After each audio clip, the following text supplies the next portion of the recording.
அன்பான ஆன்மீக நண்பர்களுக்கு அடியேனின் வணக்கம்.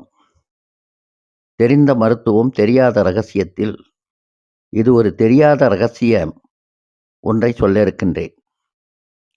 இந்தியாவின் மத்திய பகுதி, அதாவது 0 பாயிண்ட் நடுமையம், இந்தியாவின் நடுமையம் எங்கே இருக்கிறது தெரியுமா? அப்பகுதி இருக்கும் இடம் நாக்பூர். அவ்வூரில்தான் நீங்கள் பார்த்து கொண்டிருக்கிற, காணொளியில் கண்டு கொண்டிருக்கிற ஆஞ்சநேயர் கோவில் ஒரு சிறிய குன்றின் மீது உள்ளது. சிறப்புமிகு ஆஞ்சநேயர் சுவாமி ஆலயம். அதிலே நீங்கள் கணபதியை வேண்டி விட்டீர்கள். அடுத்து ஆஞ்சநேயர் சுவாமி இயற்கையாய் இருந்த ஆஞ்சநேயர் சுவாமியும் தரிசனம் செய்து விட்டீர்கள். சிறிய படிக்கட்டுகள் வழியாக மேலே சென்றால் இயற்கையாக அமைந்த சுவாமியின் சன்னதியை தரிசிக்கலாம். இப்போது தரிசித்து விட்டீர்கள். மீண்டும் பாருங்கள், என்னோடு வாருங்கள். சன்னதியை சுற்றி அனைத்து தெய்வங்களும் அழகுற அமைத்து உள்ளார்கள். விநாயகர் தரிசனம் செய்து விட்டீர்கள். ராதா கிருஷ்ணன், காயத்ரி தேவி, சரஸ்வதி தேவி, பஞ்சமுக ஆஞ்சநேயர், முருகன், அதாவது முருகன் என்றால் அங்கே கார்த்திகேயன், பரசுராமன், சிவன் சன்னதி மற்றும் சிம்ம வாகனத்தில் அம்பாள் பார்க்கிறாள் பாருங்கள். சன்னதி அழகுற அமைத்து உள்ளார்கள். மேலும் கோவிலை சுற்றி பலவித தெய்வங்கள். இப்போது நீங்கள் பார்த்து கொண்டிருப்பது முருகர். அங்கே உள்ள முருகர் கார்த்திகேயன் என்று சொல்லுகின்றார்கள். இப்படி இருக்கிறார்கள். வள்ளி தெய்வானை இல்லாமல் தானாகவே ஆறுமுகமாக இருக்கிறார். இதோ பாருங்கள், பஞ்சமுக ஆஞ்சநேயர் அங்கே இருப்பது.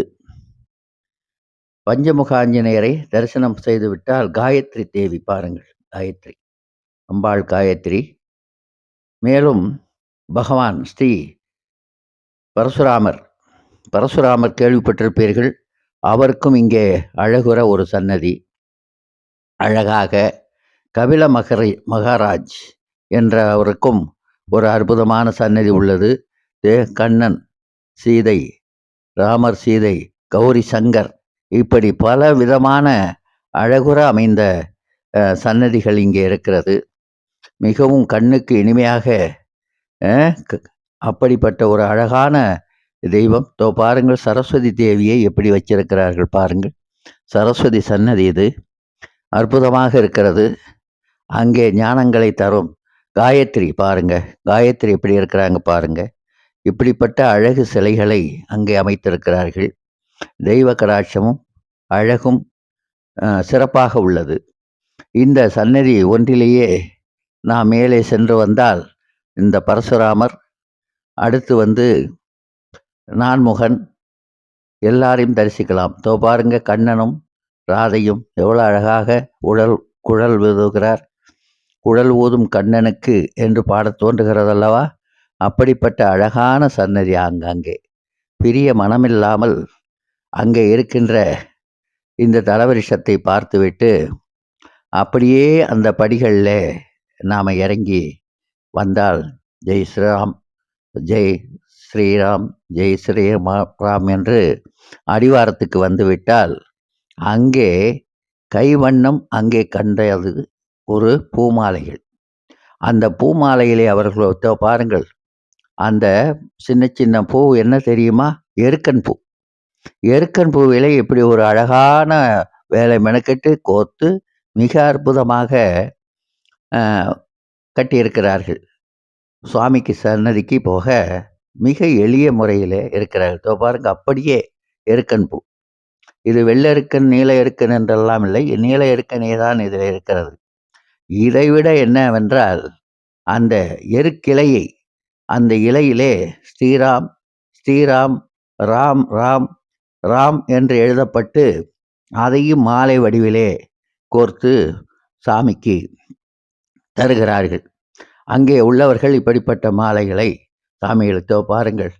எருக்கிளை பாருங்கள், அதிலே உட்புறமாக ராம் என்று எழுதியிருக்கும்.